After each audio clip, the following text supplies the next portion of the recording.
If you're just getting into instant photography, you probably have one big question. What's the best camera you can buy? But that's not the question you should be asking yourself. The question that you should ask is, do I even like to shoot instant photography? And that will lead you to the best camera for you.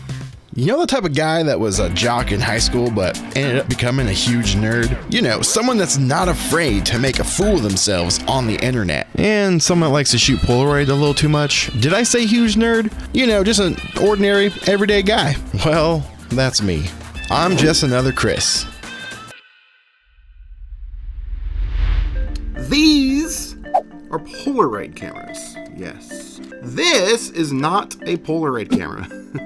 This is a Fuji Instax camera. There is only one Polaroid and there's only one Instax, just in case you didn't know. Like I said in the intro there, if you're just getting started, you probably want to get the best camera possible, right?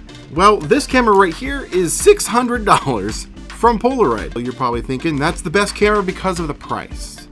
But that's not necessarily the case. If you're just getting started, there's only like a handful of cameras that I recommend you start with. That's an Instax mini camera and a Polaroid Go camera. Why these? You don't know if you like to shoot instant photography. Instant photography costs money. Yeah, every single time you press the little shutter button on these cameras, that's ka-ching out of your wallet. And you might not like that. And if you're just a casual person that just wants to have a camera for special occasions, you don't need to spend $600 to do that. You can buy one of these, and these will give you the results that you're looking for. This is the Instax Mini 12. It's point shoot. There's no settings to worry about. You just take a picture and you're gonna get one. And the Polaroid Go is no exception to that. The film costs for these cameras are really inexpensive when you compare it to the larger formats from Polaroid and even from Fuji, because there is a square and a wide format that they produce. But the Instax mini film is the cheapest and the best bang for your buck. Now for Polaroid, they charge about 20 bucks, depending on where you live, for 8 photos. And that is this size right here. Huge photos. Love it. It's super fun to shoot, but really, really expensive. Polaroid Go, though, however, is $20-ish, again, depending on where you live, for 16 photos. Much, much better. But there is a small downside in the size. Very small.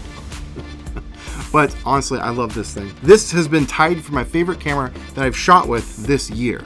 Now, if you compare them to an Instax mini film, look at that. There is a size difference. There's reasons to go for one or the other. That really just comes down to your preference. I can't tell you which one's better. But for instant photography, if you're just getting started, don't go and spend hundreds and hundreds of dollars on a camera because you might not even like to shoot this stuff. You might realize, well, this is a really expensive hobby. Now, there is another thing to take in consideration. If you only plan to shoot a handful of packs of photos a year, I would go with the Instax mini cameras. The film itself stores so much better than Polaroid. Polaroid is a little bit more finicky, needs a little bit more babysitting when it comes to its film. You don't want to put the film in the camera and then wait months to shoot it because it can go bad sitting in the camera, and even sealed in the package, the film can go bad even within a year. So you have to put it in the fridge to prolong the storage.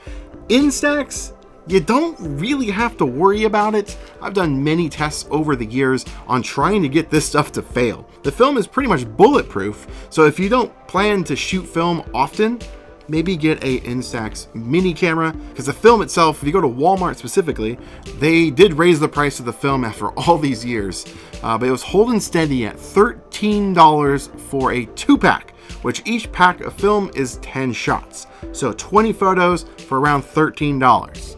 However, this year they did go up, thanks to our overlord Trump on those tariffs. But they did go up to about $16-ish for a pack of 20. Still decent, less than $1 per shot. But Instax Mini doesn't necessarily have that vintage vibe that you might be going for. But on the other hand, a lot of people don't care about that. They just want to have a physical photo of what they were doing. Going to a concert, a birthday party, some type of event. But you get a physical photo and it's not going to cost too much.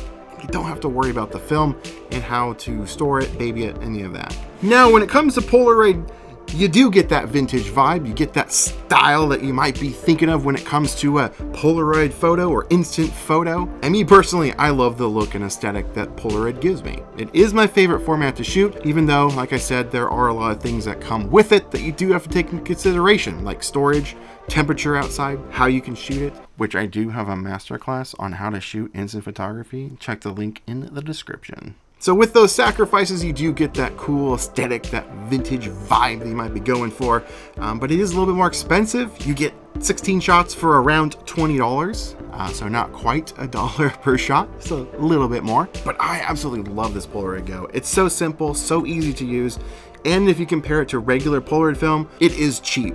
And the camera is pretty small, sort of pocketable, doesn't take up much space, and it's just simple to use. There's really no settings when it comes with this camera, other than being able to turn off the flash. That's about it. Now, there's one more camera I want to show you. If you have never shot instant photography before and don't necessarily care about the style or perks or even worrying about how to shoot instant photography, because there are some things to take into consideration when you try and shoot instant photos, like lighting sources, temperature outside if you're using Polaroid, and a few other things. If you don't care about that, don't want to worry about it, there's one camera that might be for you.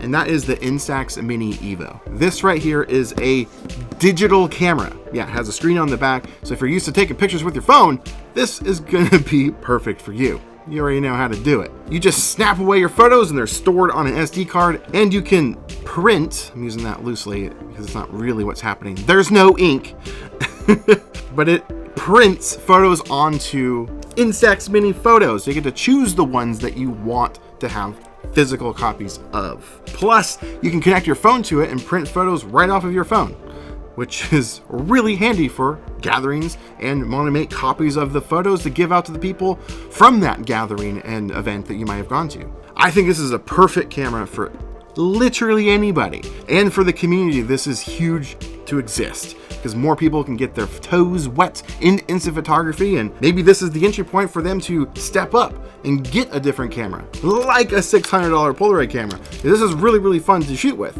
It's got a lot of features and manual control and a bunch of stuff, but it might not be great for just starting. This though, however, is a little more on the pricier side. This is around $200, so keep that in mind. So yeah, these are basically the three cameras that I would send you to if you're just getting started in this hobby, this community, this craft, if you will. Is a Polaroid Go, Instax Mini 12 specifically, and if you got the budget, the Instax Mini Evo. This is gonna get you started in the instant photography world and to find out if you like to shoot it and want to go further. So let me know if you're just getting started in the instant photography world, or maybe you're trying to look to upgrade your camera. Well, guess what? I do have you covered on that front because I already put out a video. It's my annual buyer's guide for best cameras for the following year. So for 2026, that video is available right now. There's a link in the description if you want to check it out. So consider subscribing. Until next time, I'll see you in the next video. Now, get out there, make some art.